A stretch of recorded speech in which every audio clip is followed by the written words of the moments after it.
Yeah, we've had a bit of a backlog with some of our donations, the gifts that people have brought into the museum during the 2012 redevelopment project, which sort of left us with the wonderful museum we've got today.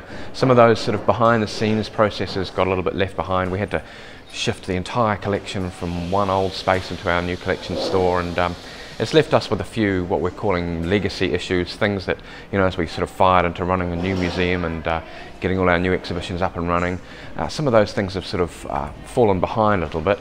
So what we're really doing is deploying sort of some of our skilled staff into looking at those. We've divided up into a series of really doable projects that will make a real difference to behind the scenes sort of things. And that will then allow us to operate the front of house a lot better, because we'll know where everything is and what everything is, and all of our donors, the people who have made donations to the museum, will have all of their paperwork in order, and we'll know everything's in the right place. It gives me an opportunity to see a lot of the beautiful objects that are in the collection, and there's a huge amount of variety. You know, one day we might be looking at old photographs or a photograph album, the next day it could be a vehicle or I've been stunned by the range of things that people have donated, and all with that an amazing link to a Dunedin story and to Dunedin people. So it's been really enjoyable.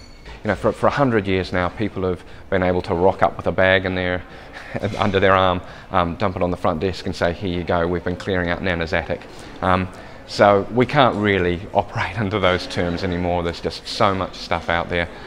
So these days we encourage people who've got things that feed into the stories of Dunedin and Otago to give us a call first, make an appointment to come along to one of our monthly donation clinics, which the curators here run, and they'll do an appraisal of those objects. Another one of the legacy projects which we're addressing at the moment is completing the cataloguing process of our costume and textiles collection. There's some magnificent things in the museum collection there, beautiful frocks and gowns and things which we've featured in exhibitions before, and I know are a very popular part of our collection.